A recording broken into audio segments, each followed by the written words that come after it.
Okay, this is extremely important. From the very beginning, train your audience to make sure that they know that you're here to make money. Now, obviously, you're here to make content that will provide service or some help or entertainment to them. That's why they're watching your videos, consuming your pictures, reading your blogs, and so forth. Granted, but from the very beginning, make sure that they know you're here to make money because one way or another, they are part of the force. They're part of the universe that's going to be making your future income. They're either going to be buying the products and services that you're selling, contributing to you on Patreon and subscribing to you on Patreon and other crowdsourcing services, or they are going to be providing you with views that essentially you will be selling to your sponsors, because when brands are going to be sponsoring your channel, your social media project, whatever it could be, they mainly care about how many eyeballs or how many ears in case of podcasts that you're going to bring to them. So one way or another, every single person watching, listening, reading your content is part of a process of making you income. Now, a lot of times people start a channel or Instagram account, and it's free and it's all good, and at some point realize, oh my god, we need to start making some money, and they bring a sponsor in, or they start doing pre-rolls, or they start trying to make money one way or another, and their following just throws a hissy fit and leaves unsubscribes, unfollows you, and so forth, and it's just kind of a one big coup, because they are not used to you making money. They're not used to being part of that process. They're not used to being, part of creating your future job. And, a lot of times I don't blame them. This is why you need to kind of train them from the very beginning. No matter which video, no matter which picture, no matter which blog, they're going to start their journey of getting to know you and your content. They need to make sure that part of following this social media influencer is being exposed to products and services, and will be asked for money one way or another, and this is just the way it is. So how do you do that? And by the way, let me just mention also that when you're training your audience to understand that you're making money here, you're also training yourself as well to understand that you're making money here. I've already, I believe I went over this a couple of times already. Is when you're launching your very first piece of content, whether it's a video or a picture or a podcast, that will live on social media for a while, and you may not be selling anything right now. But when somebody consumes it a year later and you are selling something, it will be an empty piece of content as far as contributing to your income. So you want to make sure from the very beginning, every single piece of content is making you money, even if it's later. All right, so let's go over a few ways how you can let your audience know that you're making money and make sure they're comfortable with it from the very beginning. Now, the first one is about YouTube, though very similar thing exists on Facebook and a couple of other social media platforms. Make sure to turn your ads if you can, especially if it's a very young channel. There's a certain threshold that you can cross, you have to cross in order to be able to monetize your channel. It changes once in a while, so please look that up. But as soon as you're able to do it, turn them on. Now, I would suggest don't turn everything on. Pre-roll ads and the ads that go on the side of your videos, I think those are okay. So whenever people come to your channel, they know that once in a while they're going to have to play that. Make sure it's a skippable ad. Make sure it's just one pre-roll and not every 5 minutes or whatever. You can do it later when you have a really serious following that won't leave you, even if you annoy them a little bit more with some of the ads. But in the beginning, it should be just kind of a minimum, but at the same time, enough for them to know that, yep, every time you consume my content, you're going to donate 3 or 4 seconds of your time so I can eat and pay rent. On different social media platforms, it's of course different. If you have a blog, make sure that you have banners, and you can either have your own banners or banners from some of the Google AdSense and so forth. But make sure when you are able to include them, put them put them in the correct places. Again, don't annoy your audience, but just kind of tell them, hey, this is what we're doing from the very beginning.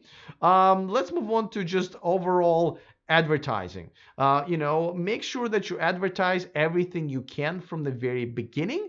And if there are some things you can advertise, just have placeholders. Again, make sure don't overdo it. We talked about how, out of so much time that your followers, your content consumers are willing to give you because they're getting something in return, whether it's advice, some sort of a service, humor, entertainment, whatever it is, they're willing to give you a little bit of that time back in terms of being consumers in the ways that I've already described.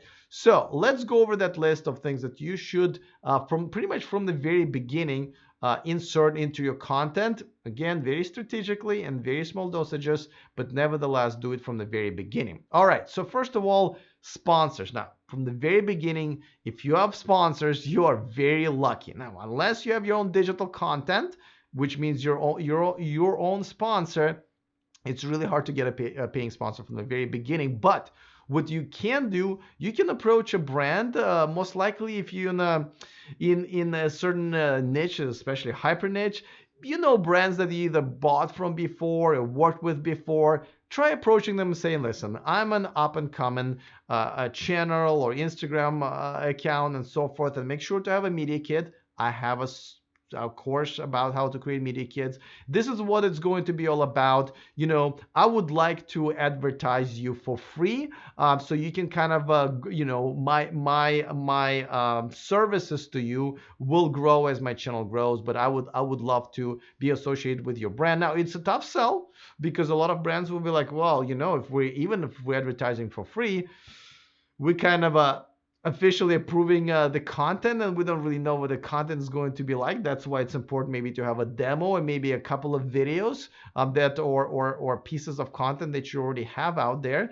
And this is why it's important to be in a hyper niche. So the brands you're working with are smaller. They're more likely to take a chance on you. They're more likely to say, even if we're exposed to 200 or 300 extra people, viewers, listeners this month, it's worth the risk that we're taking on this new person. Or maybe you can meet with them or talk to them on the phone, make sure to make comfortable. But having a sponsor is important because, well, first of all, the relationship can develop into a paying relationship. After a couple of months or maybe half a year, you're going to say, listen, I've delivered this much to you. Hopefully you were tracking it and you know how many sales I've made. So in order to continue, I would like to, I'm going to have to charge. Of course, start from the very beginning, from a very little amounts, but nevertheless, this can lead to this free sponsor being a paying sponsor in the future.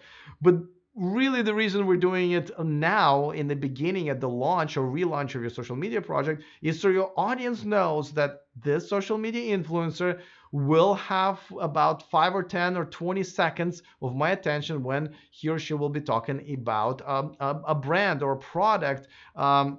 And I'm just gonna have to decide whether or not I'm willing to stick around or not. But at the same time, if you're promoting the brands and services and products that your audience can relate to, it's essentially part of your service to them, and they don't mind. Let's move on to a Patreon page. Of course, that's something you should have from the very beginning. Make sure you know what it is that you're offering to them. If your subscription is, several dollars even or more. If it's $1 or $2 or $3, you can just kind of leave it like, hey, please support me. I'm starting out, I need equipment or whatever. A lot of times the Patreon page for someone who is a beginner has something like this. I'm trying to buy a camera lens. It's $100, and here's the progress of all of you guys donating to me so I can create better content with that new lens. Or I would like to cover a certain event for you. This is how much it's going to cost for me to fly out there. Let's see if we can crowdsource, because it's not just for me, it's for you, because essentially you will be consuming that content that you yourself gave me an opportunity to create for you. So Patreon page from the very beginning, make sure that people know that you have a Patreon page. A lot of times you can just put a graphics on the bottom of the screen. You can do a shout out to one of your newer Patreons. You can just simply say, don't forget to visit my Patreon page. so I can crowdsource me doing this or buying this. And a lot of people, especially in the beginning, will be very sympathetic to that, and you might actually get a few bucks, which do go a long way, especially in the beginning when you need to cover your web hosting fees or equipment. So Patreon page is a must. Your service or product. Now, you may not have a service or product from the very beginning unless you're specifically starting a YouTube channel or whatever your social media project, whatever platform you decide to pick. If you already have one and if you're starting it specifically to promote that, you know what? You should at least have a good idea what it is and create a website would be a placeholder. This is something that you can send people to where they can maybe sign up for an emailing list. So when you do launch a product, they can receive a notification. You'll have some early sales from the very beginning, but do have some previews of the product or services. If it's a digital one, you maybe some screenshots. If it is a physical product, maybe some rendering pictures of that. It's very important. Now, this also kind of goes hand in hand with the next one, which is affiliate products. If you're planning on offering your own, but for now, you can just offer to sell someone else's and collect a little bit of percentage from those sales. We've talked about affiliate products in one of the other courses. You should be familiar with what it is. But essentially, it's when you're selling someone else's products or services, a lot of times on Amazon, and you get a small percentage of that. It could be either or. As a matter of fact, it probably should be either or. So, from the very beginning, your audience will be trained. Now, if you're absolutely sure that you are going to produce your own service or product, then a placeholder website may be a better idea, because don't forget, the videos that you produce from the very beginning, if you're advertising someone else's products, they might be a little bit awkward. You might be losing money later when you have your own, but those videos are still being watched, so that content that's still being consumed is advertising a competitor product or a product that you're not making as much money off of versus your own. So that is a decision you need to make before launch. Of course, you can change your mind in the future, but it will literally cost you.